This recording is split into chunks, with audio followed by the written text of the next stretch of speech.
Hello दोस्तों, क्या आपके साथ भी ऐसा होता है जब आप रात में सोने जाते हो तो जल्दी नहीं, कई बार आप लेट भी जाते हो तो बट स्टिल आपको नींद नहीं आती। आप ट्राई भी बहुत करते हो लेकिन आपके दिमाग में एक के बाद एक सोच चलती रहती है।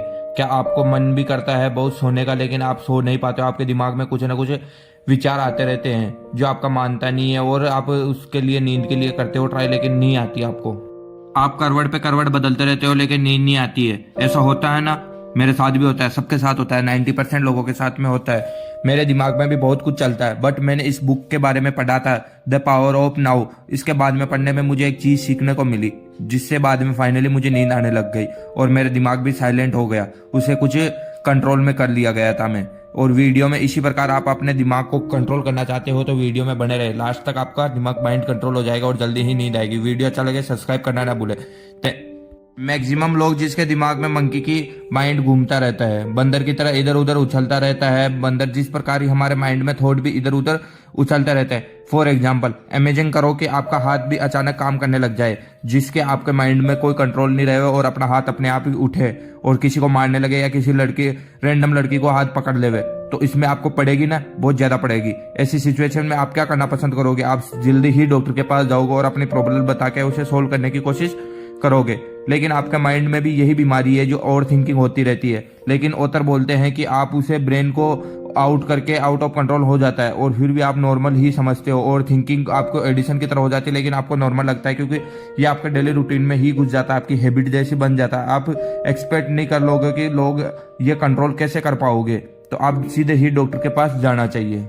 The real reason behind overthinking, overthinking के पीछे का राज जानेंगे आप। तो मान लो आप किसी रिश्तेदार के पास में कोई समोसे की दुकान है, वो आपको बहुत पसंद है, साल में कहीं एक बार भी जाते हो तो वहाँ आप समोसे खाते हो। सारे दिन से आप समोसे खा रहे हो, हर घंटे ऑर्डर कर रहे हो समोसे पे समोसा, समोसे समोसा, तो आपको लूज मोशन ऑब्वियसली होएगा। लूज मोशन होते ही आप पहले क्या करोगे? डॉक्टर के पास जाओगे। लेकिन उससे पहले क्या करोगे? उससे पहले आप समोसा खाना बंद करोगे। सिमिलरली उसी प्रकार जैसे आपके माइंड में थॉट चलते रहते हैं तो सबसे पहले आप क्या करोगे? उस थॉट को बंद करोगे। उस थॉट को बंद करने के लिए आपको ओवर थिंकिंग करना कम पड़ेगा। पेट का लूज मोशन तो डॉक्टर ठीक कर देता, लेकिन आपका माइंड का लूज मोशन ठीक करने के लिए मैं कुछ दवाई बताता हूँ जिसमें आप स्टार्ट कर सकते हो। Number 1, future and ego. बहुत बार आपने आसपास में देखा होगा किसी के पास में गाड़ी बंगला और कोई अच्छी सी लड़की बॉडी देख के आप भी सोचेंगे इसके पास क्यों है, मेरे पास भी होनी चाहिए थी। आपके माइंड में यही सोच चलती रहती है। जिसके पास में जो है आपके स्पूटेड लोगों के पास में क्यों, ये मेरे पास में होना चाहिए। इसके बाद में आपको ओवर थिंकिंग स्टार्ट हो जाती है कि मेरे को भी ये ऐसी गाड़ी चाहिए, ऐसी लग्जरी लाइफ चाहिए। उसके लिए आप ओवर थिंकिंग करना स्टार्ट कर देते हो, उसके बारे में सोचने लग जाते हो। क्या अपने पास में कमी? आपका ईगो यही बोलेगा कि मेरे पास भी ये गाड़ी चाहिए। आप ओवर थिंकिंग करेंगे, क्या रिगार्डिंग उसके लिए वर्क करना पसंद करोगे। मुझे गौतम बुद्ध की एक बात याद आ गई, आई वेंट टू हैप्पीनेस। तो इसमें से गौतम बुद्ध ने बताया कि आई को निकालोगे तो उससे जाएगा आपका ईगो, और फिर आपको वांट निकालोगे तो उससे जाएगी आपकी डिजायर। क्या आप फिर लास्ट में बचेगा ओनली हैप्पीनेस। तो आपका मतलब ये नहीं है कि मैं डिजायर छोड़ दूं, नहीं, डिजायर छोड़ना नहीं चाहिए। आपको लाइफ इंप्रूव करने के लिए डिजायर की रिक्वायरमेंट होनी चाहिए, लेकिन ओवर थिंकिंग से बचने के लिए ज्यादा डिजायर के बारे में सोचना भी ही गलत है। Number 2, outer purpose versus inner purpose. आपके बारे में आप सोचते रहते हो सारे दिन और फ्यूचर के बारे में सोचते रहते हो कि मेरे फ्यूचर में क्या होना चाहिए, क्या नहीं होना चाहिए। तो आपका आउटर पर्पस तो ठीक है लेकिन इनर पर्पस को खराब कर देता। आप जो अभी कुछ कर रहे हो उसको बारे में आप सोचना ही भूल जाते हो और अपने वर्क में करते करते आपको पता ही नहीं चल रहा है कि आप कैसे कर रहे हो, और आउटर पर्पस के बारे में सोच रहे हो कि फ्यूचर से रिलेटेड मेरे फ्यूचर फ्यूचर फ्यूचर के बारे में सोचते ही रह जाते हो आप कि मेरे फ्यूचर में ये अचीव कर लूँ, वो कर लूँ। लेकिन आप इनर पर्पस छोड़ देते हो, इनर पर्पस खराब हो जाता है। आपका वर्तमान खराब होते ही आप जो करना पसंद करते हो वो भी नहीं कर पाते हो और आपका आउटर पर्पस भी खत्म होने की कगार पे आ जाता है। ऑथर बोलते हैं कि आप इनर पर्पस पे ही ध्यान दो, आउटर पर्पस अपने आप ठीक हो जाएगा। जैसे कि अपने वर्तमान में जी रहे हो तो उसका वर्क करते रहो, उस पर वर्क करते करते करते आपका सक्सेस होना फिक्स है। तो आप फ्यूचर भी कंट्रोल कर सकते हो और आउटर पर्पस भी हासिल कर सकते हो। लेकिन आप आउटर पर्पस में जाने के लिए बहुत सारी स्टेप लोगे, बहुत सारी ओवर थिंकिंग करोगे और पता नहीं वो भी मिले या नहीं मिले, और आउटर भी खोदोगे और इंटर भी खोदोगे। उसी हिसाब से आप इंटर पर्पस करते रहोगे तो धीरे धीरे एक दिन तो आप लक्ष्य प्राप्त कर ही लोगे। इसी प्रकार आप इंटर पर्पस से आप आउटर पर्पस की ओर पहुंच सकते हो, वो भी इजिली, न बिना ओवर थिंकिंग के। टोनी रोमन बोलते हैं कि इंटर ही प्राइज है, जो कि इंटर पर्पस कर रहे हैं वो ही आउटर पर्पस की जड़ तक पहुंच सकते हैं। नेक्स्ट है पास्ट इज पेन, नंबर 3।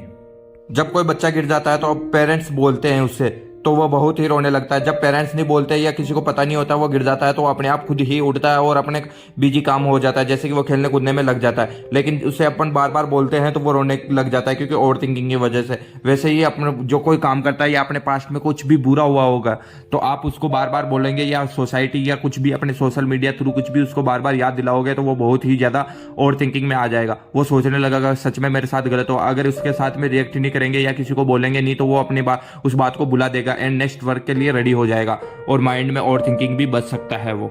आप पास्ट को सोचते ही बहुत सारी नेगेटिविटी आती है अपने माइंड में कि मेरे साथ ये गलत हुआ, लेकिन आप जब भी नेगेटिव होते हैं उसके बारे में सोचते हैं तो आप पॉजिटिव होने की कोशिश ही नहीं कर पाते और आप ज़्यादा ही नेगेटिव हो जाते हैं। तो उसको ओवर थिंकिंग से बचने के लिए सबसे बेस्ट तरीका है वो है नेक्स्ट है सरेंडर ऑफ एक्सेप्ट। मतलब उस आदत को आप एक्सेप्ट कर लो और आगे बढ़ते चलो। हाँ, मेरे से गलती हुई।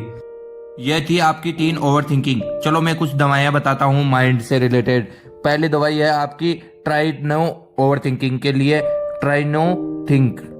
अभी आपने नोटिस किया है कुछ नए काम करने के लिए, नए काम के लिए आप में बहुत ही उत्साह होता है, बहुत एनर्जी के साथ में उस वर्क को करते हो और बहुत ही जल्दी अचीव कर लेते हो, जिसमें आपको ओवर थिंकिंग भी नहीं होती है और आप उसको जल्दी ही कर लेते हो। नेक्स्ट है से अलाउड। ओवर थिंकिंग से बचने के लिए आप दूसरों को ये बता भी सकते हो, दूसरों से बात करना भी पसंद कर सकते हो, अपने माइंड को बिजी रख सकते हैं, न कि अपने माइंड में ही खिचड़ी बना सकते हो। खिचड़ी न बनाने के लिए आप दूसरों से बातें कर सकते हो। नंबर 3 है आपकी दवाई जो है राइट है थॉट। ऑथर बताते हैं कि आप उसको लिखना पसंद कर लो, जिससे कि किसी को बता नहीं सकते हो। कोई ऐसी बात भी हो जिसके आपके मन में ओवर थिंकिंग हो रही है तो आप उसे लिखना पसंद करो। लिखोगे तो आपके बाद में ये ओवर थिंकिंग कम हो जाएगी, आपका मन उसमें लिखने के बाद में हल्का हो जाएगा और आप ओवर थिंकिंग भी नहीं कर पाओगे। नेक्स्ट मेडिसिन आपके number 4, forgive yourself and others. जो भी आपके बारे में कोई चिल्लाता है या कुछ भी आपके साथ गलत करता है तो आप अपने मन में ही खींचते रहते हो, मेरे साथ गलत कर दिया ऐसे वैसे। उसको सोचने से बजाय आप उसको दूसरों से बताना या उसको माफ करके जब भी आप सोते हो तो उसको माफ कर दो या भूल जाओ। इससे आपके ओवर थिंकिंग से बचोगे आप। नंबर 5 होती है medicine it is a best option and बोलते हैं कि 5000 दवाइयाँ के एक ही रोल है जो है मेडिसिन। आप मेडिसिन करते रहो, आप योगा व्यायाम कुछ भी करते रहो जिससे आपके over thinking and mind fresh रहेगा और आप उस सारी बीमारियां एवं जड़ से निकल जाएगी, ओवर थिंकिंग भी निकल जाएगी। इस प्रकार की ये वीडियो है द पावर ऑफ नाउ। ये वीडियो में आपको बुक के द्वारा बताए गए और 2 मिनट का रूल पढ़ना है, टाइम मैनेजमेंट के रूल पढ़ने हैं। कुछ भी आप देखना चाहते हो तो वीडियो के डिस्क्रिप्शन में मिल जाएगा। वीडियो अच्छा लगे लाइक करें, शेयर करें, सब्सक्राइब करना ना भूलें। थैंक यू, मिलते हैं जल्द ही।